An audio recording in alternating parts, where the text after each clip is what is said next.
아유, 시간이 많이 갔네. 2시간이 갔네요. 중국을 이제 그러니까 중국을 과해서 한미일과 이제 비교를 하면서 그럴게요. 중국도 만만치 않습니다. 중국이 소득분의 자산 비중이 세계 최고예요. 우리나라보다 조금 더 높습니다.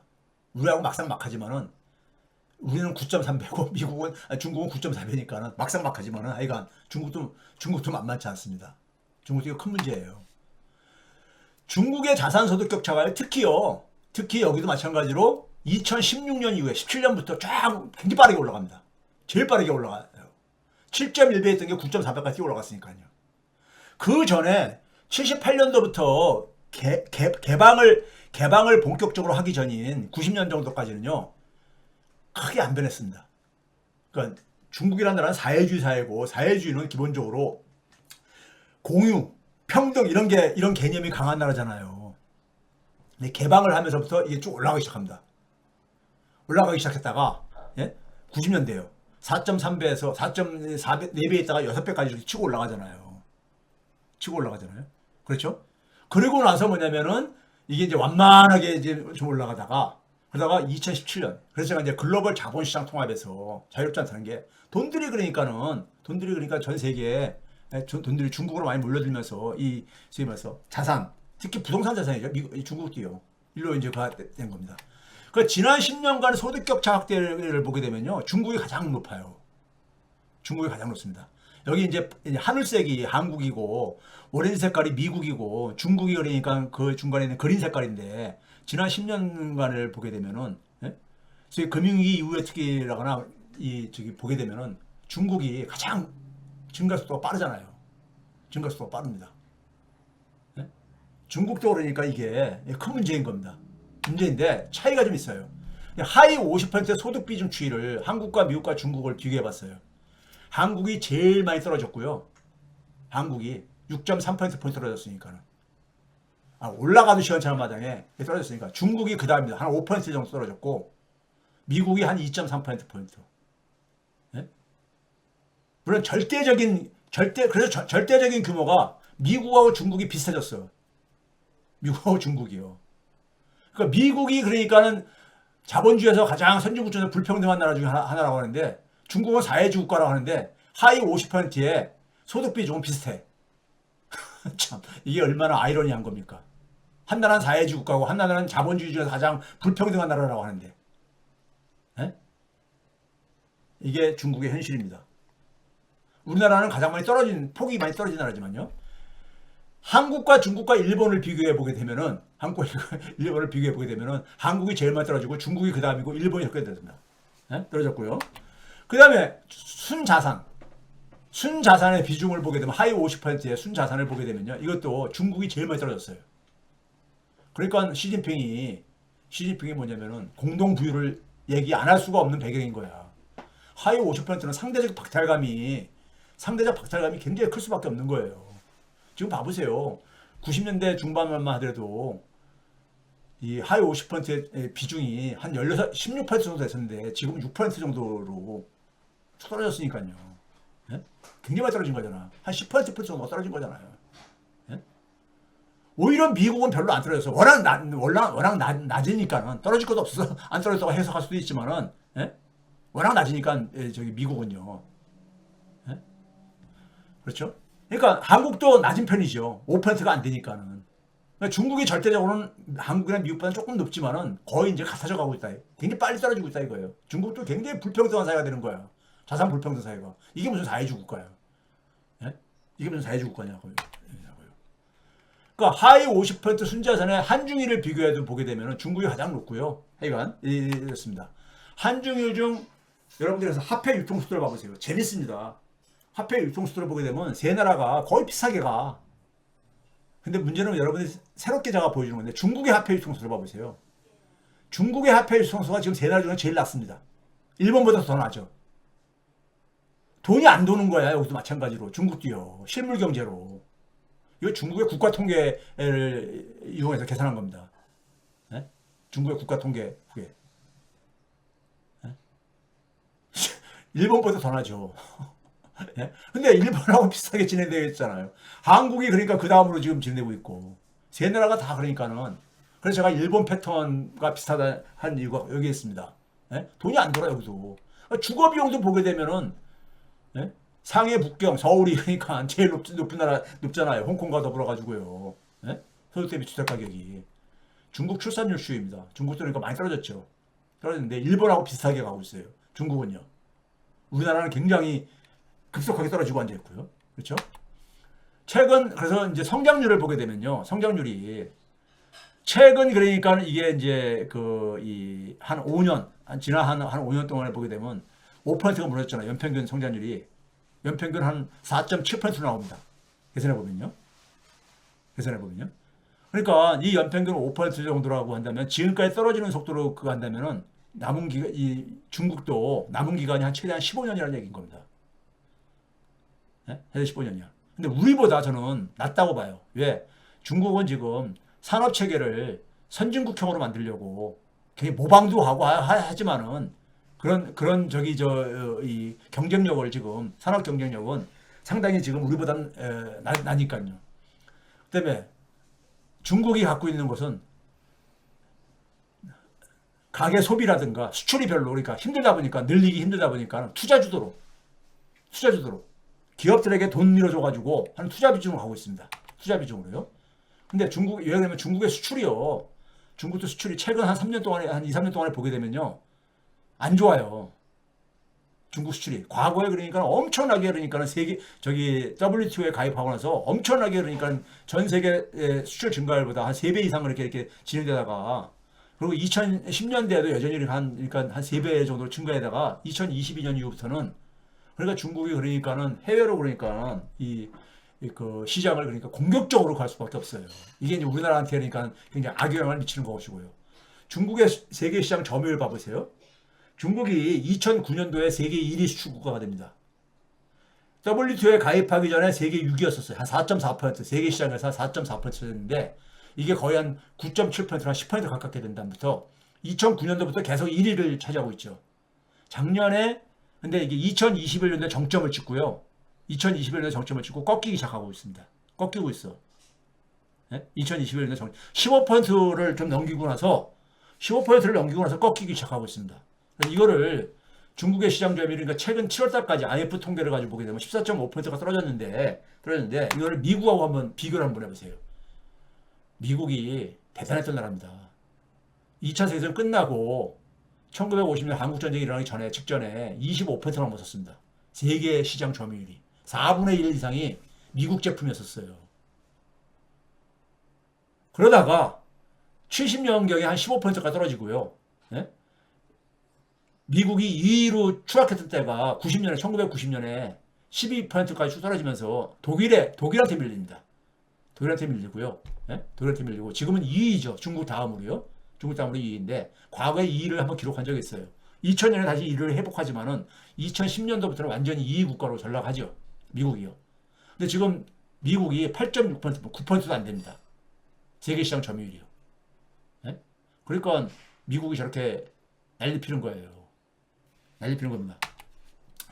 근데 중국의 이제 이 소비를 보게 되면 소비 지출도 소비가 뒷받침이 안 되어져요. 소비 증가율이 성장률보다 더 빨리 떨어지잖아요. 이것도 우리나라 비슷합니다.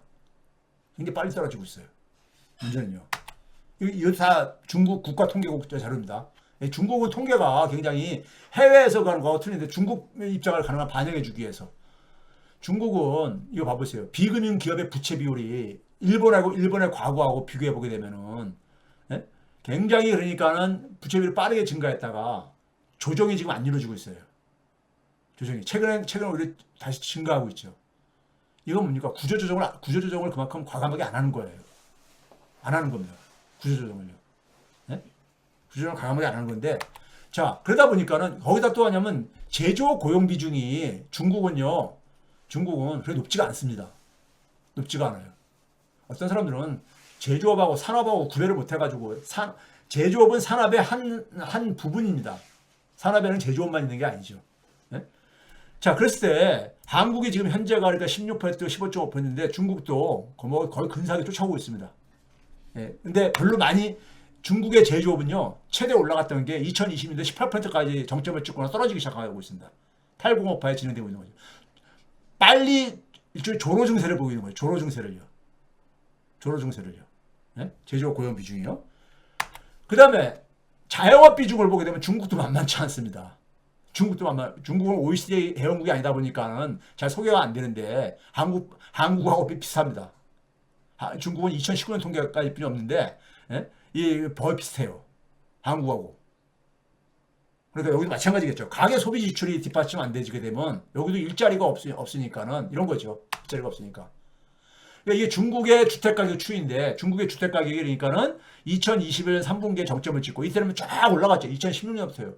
쫙 올라가기 시작해가지고 우리나라가 문재인 정권에서 쫙 주택가격이 올랐다가 계속 떨어지고 있거든요. 떨어지고 있죠. 그래서 이거 보게 되면 2010년을 100으로 놨을 텐데 2016년 밑으로 떨어진 상태입니다. 지금요. 2분기 기준, 원래 6월 상반기 기준으로 97 밑에까지 내려갔으니까요. 그러니까 부동산 구조조정은 불가피하다 이거예요. 중국도요.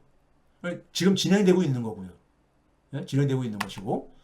그래 중국이 금리를요 2015년 이전부터 계속 내렸어요. 이미 내렸습니다. 2015년 때부터 쫙 내렸잖아요. 내렸는데 더군다나 뭐냐면 2019년 이후부터는 12번이나 내렸어요. 12번이나 내렸다고. 근데 주택 가격이 안 살아나잖아요. 안 살아나잖아. 그러니까 금리가 이렇게 그러니까 저게 모든 걸 설명할 수가 없다니까요. 중국이 일본하고 비슷한 지금 모습을 보이고 있는 거예요. 일본이 금리를 그러니까 90년대 엄청나게 공격적으로 내렸음에도 별로 효과 못 봤잖아요. 네? 우리나라에서는 금리를 가는데 그건 최근에 돈이 엄청 이 코로나 때라든가 금융위기 이후에 그걸 보고서들 지금 그러니까는 그 단편적인 경험을 가지고 지금 일반화시키는 오류를 범하고 있는 거죠. 자, 그다음에 주택가격 추이를 세 나라를 딱 비교해봤어요.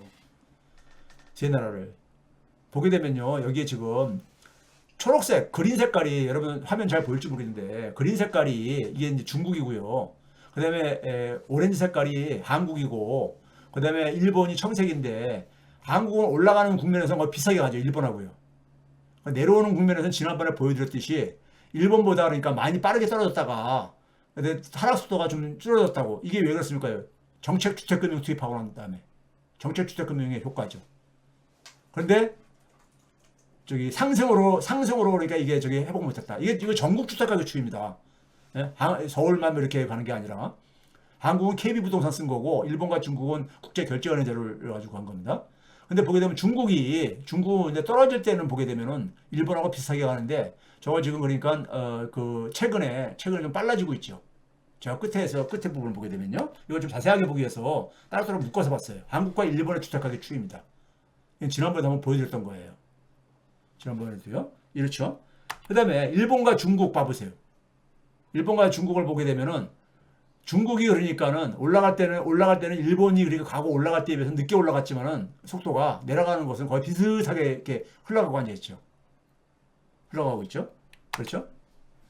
그러니까 이 중국은 일본의 길을 지금 따라가고 있는 이런 모양새를 보여주고 있다 이겁니다. 최근 어쨌든 간에 이 상승 국면과 하강 국면을 보게 되면요.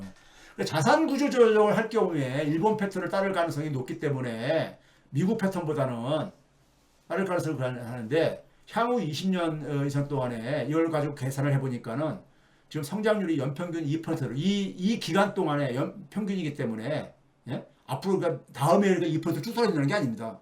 예? 한 5년 동안에 25년 동안에 연평균 2%대로 줄어들 것이다. 2%씩 이렇게 내려갈 것이다 이렇게 얘기를 하는 겁니다.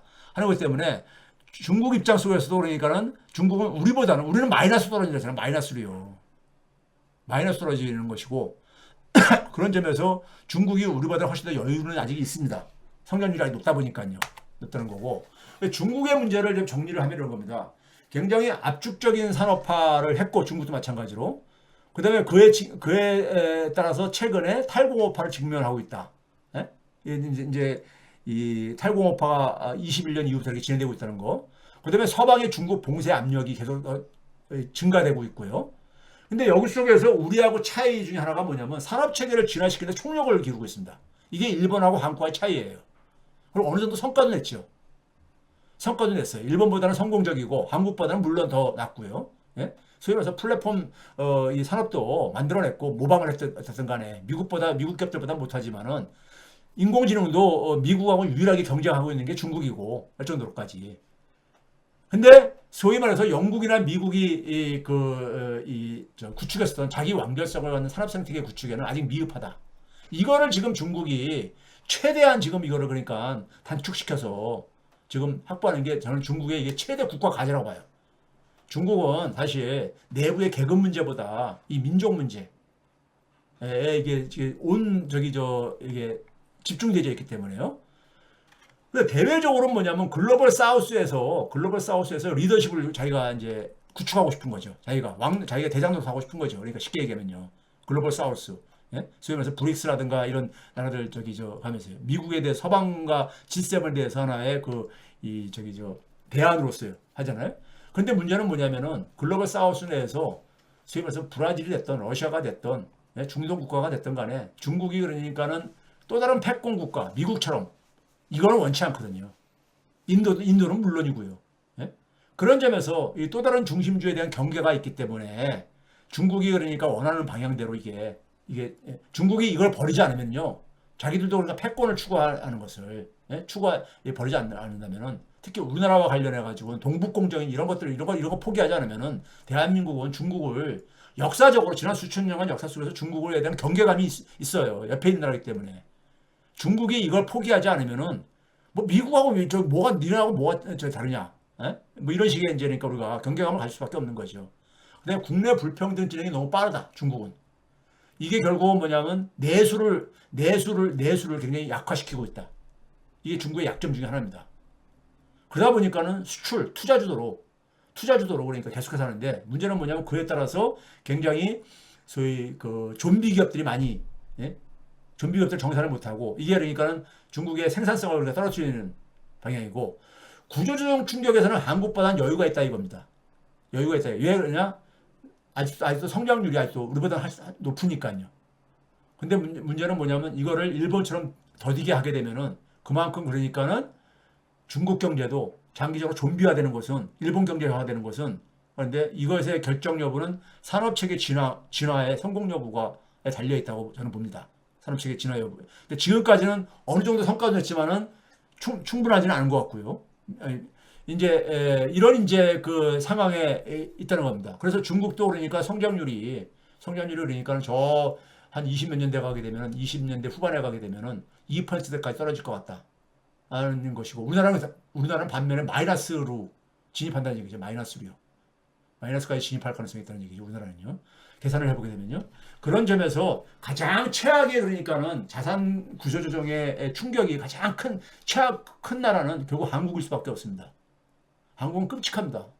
제가 한국 사람이지만은 계산해보면서 비교하면서 참 징그럽더라고요. 모든 게 세계 최고야. 모든 게. 예? 모든 게 나쁜 것들을 특히 보게 되면 모든 게 세계 최고야.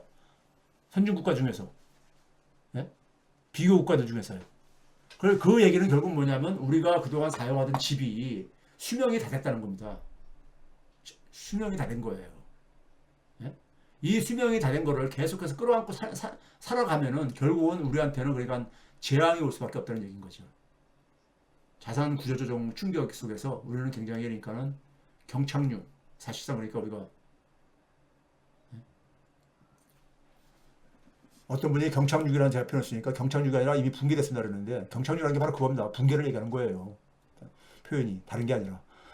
자, 그런 점에서 이 자산 구조조정을 제대로 하기 위해서는 우리가 새 집을 짓는 목표를 가지고 이 자산의 구조조정도 우리가 대응을 해야지만이 그것도 그러니까 충격을 최소화시키면서 진행할 수 있기 때문에 저는 이 문제가 소위 이 촛불 집회에서 공론화 과정에서 이게 우리가 같이 함께 공유가 돼야 된다고 생각이 들어요. 그러지만이 윤석열 정권 끌어내리고 나서 우리가 직면한 문제가 갑자기 없어지는 거 아니잖아요. 윤석열 정권을 끌어내렸다고 해가지고 없어지는 거 아니잖아요. 네? 그렇죠? 그런 문제를 좀 얘기하고 싶어서 오늘 준비를 했습니다.